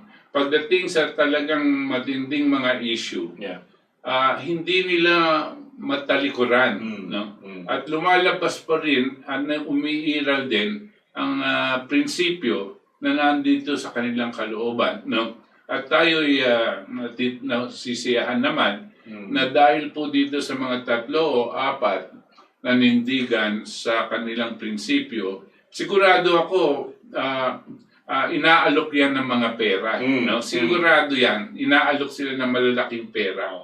At dahil sila ay nanindigan, nakuha din nila ang kalooban ng mga ibang mambabatas, no? Nasamahan sila dito. Kanya po ganyan ang voting, 70-11. Hindi po ba? Talagang, dahil doon po, hindi na nila dinala sa plenary. Dahil alam nila, ganyan din ang magiging resulta. Yes. Rodvite Pereabas, good evening Sir Butch and Itos. Hindi na kailangan mabenta ang government property. Si P. Duterte, singilin na lang ng mga oligarko upang magkaroon ng budget ang gobyerno para sa COVID-19 vaccine. From Subic Zambales, watching you always. Tama po. Correct. Isay Ariel, yan yata abiso ng mga Dominguez magbenta ng property para makakumita pa sila. Isay Ariel, napakaganda po ang laman ng statement ni Sir Butch. Kung kahit 50% lang ng mga ito ay consider ni PRRD, sana talaga. Correct. Thank you. Kahit na dapat 100%. Nelly Sia Tasara, we must gather in prayer for the President to consider what is good for the Filipinos, to touch his heart and lead the people towards a better country on his last 2 years in office. Thank you, Mr. Butch and Itos. Good evening. Good evening. Nel. I agree with you, Nel. Correct. Because all of these things also needs prayer. And prayers might move the President to do what is right. Jose Lauro Malonzo, nagsimula po lahat ng panahon ni Cory na ipamigay sa mga oligarko ang mga utilities na guaranteed income. Simula na gatasan ang taong bayan. Maraming ginawang black propaganda upang maniwala ang taong bayan na mas maganda ang pamamahala ng mga oligarko. Nararapat lamang ang gobyerno ng mga utilities na ito upang ang taong bayan ang makinabang at maibsan at maihahon sa kahirapan. Correct. Yung black propaganda po, #1 media company in the Philippines. Yun yung Cory po. Since the beginning. Sila yung nagja-justify at nagbibigay ng plataforma upang i-justify itong mga policies that are detrimental to our country. Sherzade Alonto, good evening KDP Masters. I totally agree that utilities should be taken back by government. Water, electricity, and even the internet. PRRD should put his iron fist of will on these very crucial issues. Burdens for the longest time to every Filipino household. That's right. Pwede Oridina, sewerage system, libre naman daw ang septic tank cleaning pero hindi alam ng taong bayan. Gil Ramos, purge the BIR and customs and kill the grafters with the reimposition of death penalty. The 2020 college graduates should be recruited into the ensuing vacancies and trained comprehensively. Double the salaries of a lean and mean BIR and customs for 2 consecutive years across the board. Purge the COA, the Commission on Audit, and kill the grafters with death penalty and triple the salaries of audit personnel across the board for 2 consecutive years. Dismantle unnecessary consulates, make the DFA lean and mean. Use Filipino duals as honorary consuls in the country where they are hosted. Double the salary of the DFA personnel. The Foreign Service should be used aggressively to strengthen our domestic economy instead of just mitigating the suffering of our OFW. They should also be used to aggressively build a strong state by supporting the buildup of the Philippine firepower capability. Thank you very much, Hill. Yan ba yung kaibigan natin si Hill Yeah, Ramos? kaibigan po namin yan from Florida. Tallahassee, Florida. Yeah. Freddy Oredina, newscaster Andanar made Duterte on duty every hour pero wala ang speeches ni Duterte na minumura ang oligarko kasi sa poll si MVP na pinanggalingan niya at walang andar. Si Martin Andanar.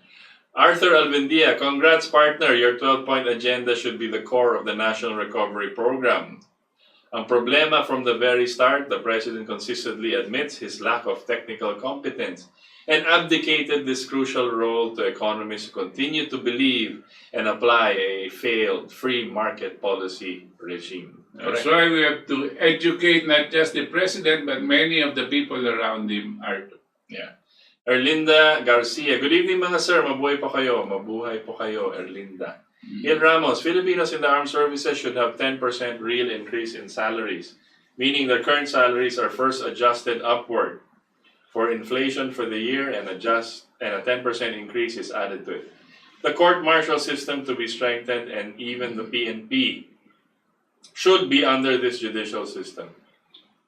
Scalawags that are proven guilty will be shot publicly by firing squad. Military personnel will waive their right to appeal to civilian court. Hence, the determination of the court-martial cannot be reviewed by Supreme Court and immediately executed.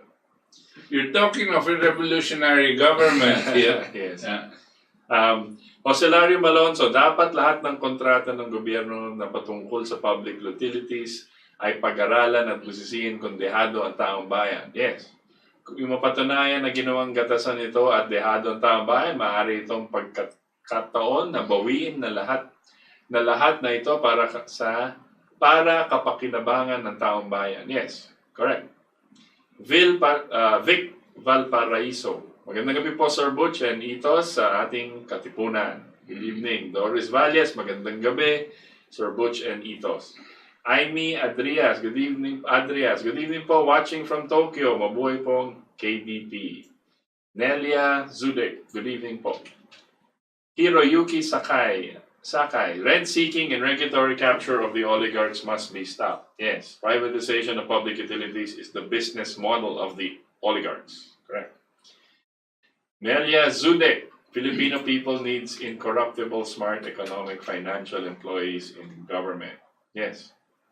Rain, ano kaya mangyayari sa zona ni Digong bukas? Kukunin na ba niya ang public utilities o magkikwento siya sa mga naggawa ng oligarch?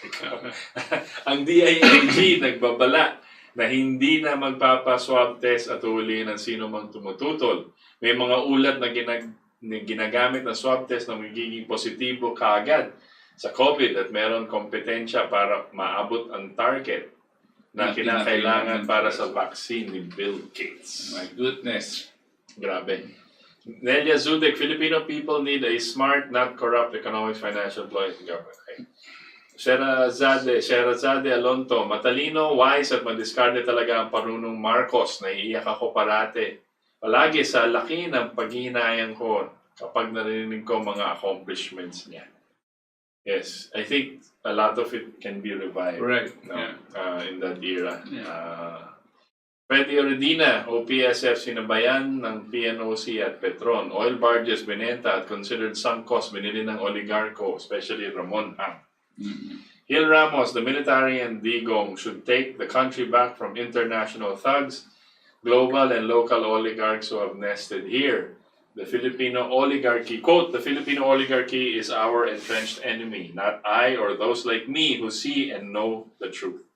By F. Shonil Jose. F. Shonil Jose. Yan po si F. Shonil. Yung po sinasabi ni Hiya, no? Alam mo, it's, actually, ang konsepto niyan probably is in a revolutionary government. No? Yeah. At alam niyo po, marami po sa atin ngayon, marami po nag-iisip na siguro ang kakailanganin po natin ay isang revolutionary government, no? Not to scare people, no, but actually to create the conditions and opportunity to straighten out what needs to be straightened. No? And all of these things that Gil Ramos has been suggesting is actually moving towards that direction. The other thing that is important that I think Gil Ramos had touched on is the importance of the role of the military. Now, the military right now, well, even before, has been experiencing a kind of image that when you say military, you actually mean atrocities, and you mean that is the kind of mind conditioning that has been done by the leftists on us. The leftists were, of course, supported by the mainstream media at that time, because the leftists have infiltrated the mainstream media. So they were mouthing the same things. Now, the military at that time doesn't, or up to now, does not have the propaganda machinery to explain the things that, and the idealism that our military is basically trained on, the patriotism, the requirement for patriotism, and so on and so forth. Hindi po sila but my personal experience with them recently, especially recently, is I have encountered some people in the military in the higher ranks, colonels and generals, who are surprisingly very intelligent, very patriotic, and very reasonable. And that they, despite the fact that they know they have the arms to enforce what they want, they are not hungry for power. Alam niyo po, nakakatakot yung mga militar na, sige, tayo na para dahil meron silang baril. Nakakatakot talaga po. Pero ito pong mga nakilala ko, as much as possible, ayaw nila na mapasok dito sa sitwasyon na sila ang mamumuno. Unless the people want it. At ito po tayo papunta dyan kasi po more and more of our people are seeing that because of the conditions that we are facing, etong pandemic, etong pagbagsak ng ekonomiya, etong pagdagsa ng mga taong walang trabaho, magkakaroon po tayo ng social problems. Nakakailanganin po ang order. We need to be functioning in an orderly manner and not in a chaotic or anarchic environment. And pag nakakita po kayo ng mga looters, ng mga akyat bahay, ng mga sumusugod sa mga restaurants at sa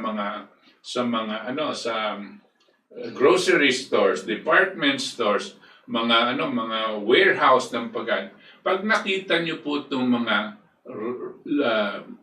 food riots, ang tawag po dito food riots, kayo pong nag-iisip na ayaw nyo sa military, baka pagdasal nyo na pumasok na sila. Because this is what may possibly happen in the near future if we do not do what is necessary. Ito pong sinasabi natin sa ating proposed SONA address. We have 5 minutes left. So sige. Okay. Edgardo Lagman, sana po bumalik ng gaya panahon ni dating President Marcos, walang oligarch. Gerald, very well said, Mr. Butch. Good evening to us, Mr. Butch and Mr. Itos. Hello. Randy Artiaga Santisas. Good evening and happy listening to Prince J.M. Rivera. Greetings from Randy Artiaga Santisas of Metro Manila. Nag-shout out pa. Panggahaya, good evening, sir. Butch and Sir Itos, the group of amazing Duterte ninjas. Japan, mabuhay and always God bless us. Mabuhay kayo dyan. Mabuhay kayo dyan. Rizel Hais Kadsinas Kunahap. Good evening po sa lahat. Good evening. Consuelo Gomez. Yeah. KDP roadmap for recovery is the only way to save our nation today. Let's pray that Duterte accepts the challenge of being a living hero of the Filipino people. That's right. Well said. 5 minutes. Meron pa ba? We can add more. Sige ba? Gusto- Kasi kung meron pa. Yeah, she'll copy paste. Yuko Take, unfortunately, Filipinos should stop their mendicant mentality. My observation is that there are just a lot of people who are taking advantage of the lockdown to just try and depend on the government for help.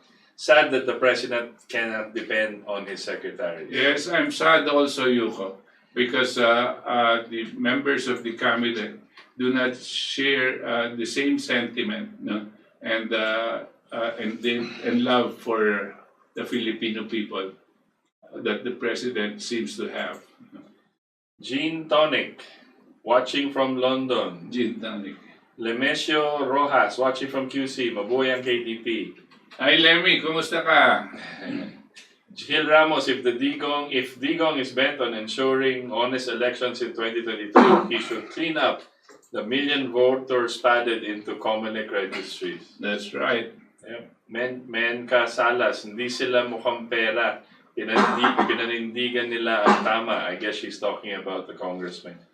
Teddy Gatella, good evening Sir Butch at Sir Itos, God bless po, stay safe. RJ, hindi libre ang septic tank service ng mga oligarkong Maynilad at Maynila Water. Obligasyon nila ito. Dahil binabayaran natin ito kasama sa 20% environmental charges. Kasi walingan ang sinasabing libre ang ng mga oligarko at pinagkakalat nila. Kaya kapag hindi kayo naserbisyohan, na isahan na naman tayo. Isang beses dapat ito sa 5 years. Taon. Yes. Yeah. Okay, RJ. Meron pa ba? Okay. Jose Lauro Malonzo, mabuhay ang KDP. I hope you have the proper line to talk this all to the President at sana mapatupad lahat ng 12 points to recovery now. Teddy Gatella, kailan kaya matatapos ang pagre-review ng DOJ ang mga kontrata ng water concessionaires? Magkano kaya bigayan para madelay ang review? Actually, yun po yung iniisip kong i-announce niya bukas na may deal. May deal sila. Yan po. Alfredo Oredina, where is Honasan? Telstra. Binigay na libre ng government na frequency, di natuloy ang third telco. Binenta ng SMC sa Globe. Smart. Dapat ibalik sa government, pinagbentahan. Greedy talaga naman ang nahidhid na oligarko. I think yes, that's a... I don't know about kung franchise yon or you buy it. I'm not sure. He sold the franchise. He had the franchise, and he was trying to get an investor to join him in. Right, but that's not allowed.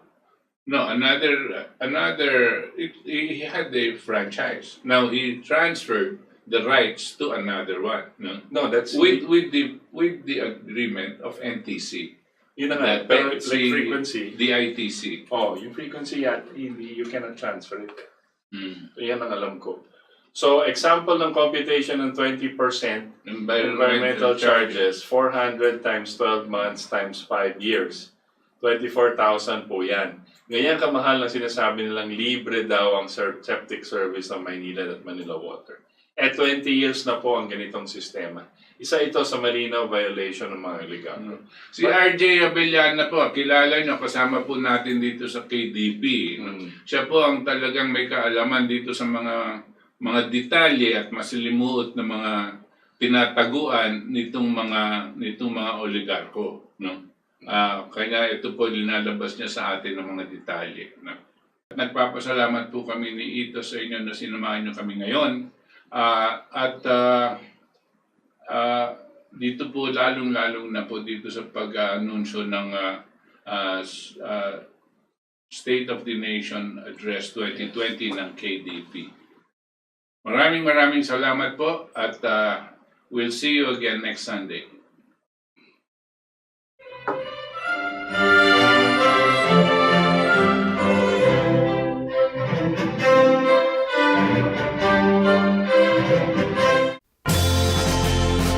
Inyong napakinggan si Itos Valdes kasama si Cathy Cruz at iba pang katipon na nakilahok sa talakayan.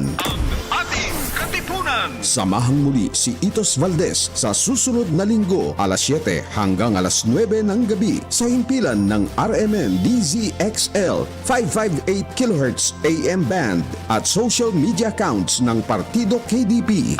Ating Katipunan.